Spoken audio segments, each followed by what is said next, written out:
ఒకప్పుడు మేఘాల మీద ఆకాశంలో ఒక దేవత ఉండేది. ఆమె పేరు ఓరేలియా. ఒకరోజు ఆమె ఒక ఇంద్రధనుస్సు పక్షిని వెంబడిస్తూ స్వర్గపు అంచుని దాటి వెళ్ళింది. అప్పుడు తను ప్రమాదవశాత్తు కింద పడిపోయింది. ఓరేలియా ఒక పెద్ద చెట్టు దగ్గర మృదువుగా భూమిని తాకింది. చుట్టూ చూసింది. ఇది స్వర్గం కాదని తెలుసుకుంది. ప్రతిదీ ఆమెకు కొత్తగా అనిపించింది. ఆమె మళ్లీ పైకి ఎగిరేందుకు ప్రయత్న చేయింది. కాని ఆకాశం మూసి ఉండిపోయింది.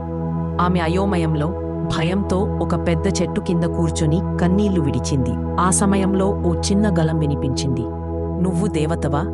ఓరేలియా ఆశ్చర్యంగా పైకి చూసింది. ఆమె ముందు ఓ చిన్న బాబు నిలబడి ఉన్నాడు. అతని పేరు రవి. అతని కళ్లలో అమాయకత్వం, దయ కనిపించింది.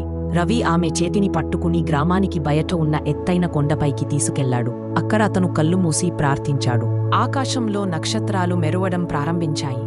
ఒక్కసారిగా ఒక వెండి రంగు కాంతితో కూడిన స్వర్గసేతువు ఆకాశంలో కనిపించింది. ఆ సమయంలో ఔరేలియా రెక్కలు మళ్లీ మెరవసాగాయి. ఆనందంతో రవిని ఆలింగనం చేసింది. నేను ఎప్పటికీ నిన్ను కాపాడుతూ ఉంటాను, ఆమె మృదువుగా చెప్పింది.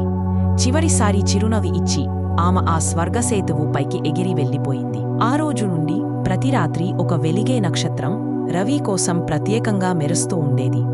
నీతి: ఒక చిన్న గుండె కూడా ఒక దేవతకి తిరిగి తన స్వర్గాన్ని చేరుకోవడంలో సహాయం చేయగలదు.